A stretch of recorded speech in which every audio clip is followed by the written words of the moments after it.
जब मैं घर से गुस्से में बड़बड़ाते हुए निकल आया था और बस स्टैंड की तरफ आगे बढ़ने लगा, मैं मन ही मन बड़बड़ा रहा था। पता नहीं कितने पैसे छुपा के रखे हैं, लेकिन मेरे लिए एक बाइक नहीं ले सकते। अब मैं यहाँ से चला जाऊँगा और तब तक वापस नहीं आऊँगा जब तक खुद के पैसों से बाइक ना खरीद लूँ। इतना सोच ही रहा था, तभी मेरे पैर में मुझे कुछ चुभने का एहसास हुआ। नीचे देखा तो समझ आया कि जल्दीबाजी में पापा के जूते पहन आया हूँ। उन जूतों में कील उभरी हुई थी जो मेरे पैरों में बार बार घाव किए जा रही थी। लेकिन उस समय गुस्से में अधिक था, तो मैं बड़बड़ाते हुए आगे बढ़ गया। एकाएक मुझे याद आया कि मैं पापा का पर्स भी साथ ले आया हूँ। मेरे खुराफाती दिमाग में एक ख्याल आया, क्यों ना आज पापा का पर्स चेक किया जाए, जिसे आज तक उन्होंने किसी को हाथ तक नहीं लगाने दिया था। पता नहीं कौन सा खजाना छुपा है इस पर्स में जो किसी को हाथ नहीं लगाने देते थे। जब मैंने पापा का वह पुराना पर्स खोलकर देखा तो उसमें पैसे तो नहीं मिले, लेकिन पैसों की जगह एक डायरी रखी हुई थी। तब मैंने सोचा, ओह, तो यहाँ खजाना छुपा रखा है। मैं समझ रहा था कि यहाँ पापा ने लिखा होगा किससे कितने पैसे लेने हैं और किसको कितने पैसे देने हैं, लेकिन मैं गलत था। जब मैंने उस छोटी सी डायरी का पहला पेज खोलकर देखा तो वहाँ पर जो लिखा था वह थोड़ा सीरियस कर देने वाला था। डायरी में जो लिखा था उसे पढ़ने के बाद मेरे चेहरे पर जो एक्सप्रेशन थे वे गायब हो चुके थे, क्योंकि डायरी में वैसा कुछ नहीं था जैसा मैं सोच रहा था।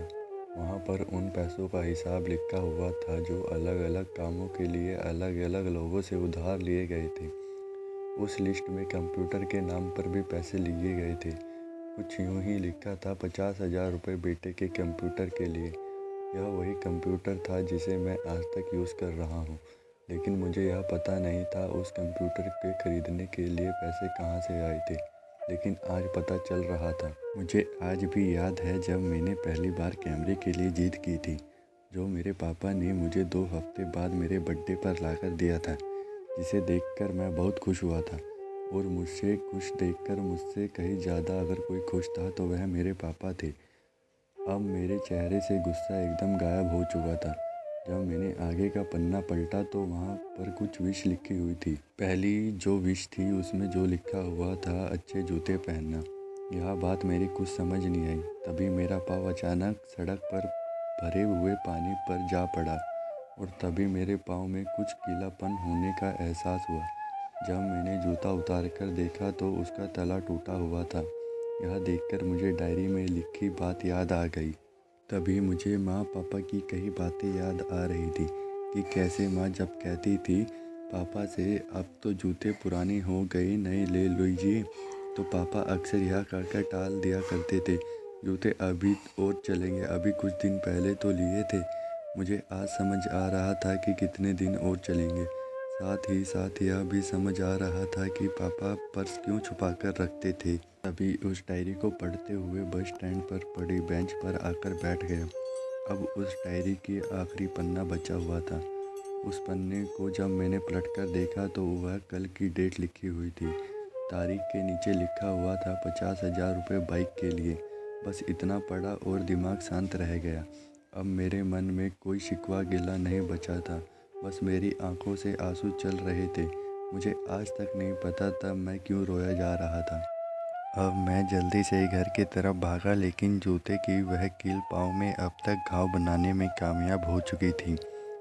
मैंने जूते को रास्ते में ही निकालकर फेंक दिया और भागते लड़खड़ाते हुए घर जा पहुंचा, लेकिन पापा घर पर नहीं थे। मैं समझ गया था वे कहाँ थे। मैं सीधा पास वाली बाइक एजेंसी की तरफ भागा। पता नहीं आज कहाँ से इतनी ताकत आ गई थी कि मैं भागते हुए थक ही नहीं रहा था, और वह भी बिना जूतों के नंगे पैर। जैसे तैसे मैं बाइक एजेंसी पर पहुंचा। पापा वहीं थे। मैंने पापा को दौड़कर गले लगा लिया और मेरी आंखों से आंसू रुकने का नाम ही नहीं ले रहे थे। पापा को समझ नहीं पा रहे थे आखिर हो क्या रहा है, मैं रो क्यों रहा हूँ। मैंने पापा से कहा, पापा मुझे मोटरसाइकिल नहीं चाहिए, आप अपने लिए जूते ले लीजिए। अब आज से मैं जो भी करूँगा मैं अपनी मेहनत से अपने बलबूते पर पढ़कर करूँगा। दोस्तों, बस इतनी सी थी ये कहानी। आप भी अपने पापा की इज्जत कीजिए और इनकी हर बात मानिए।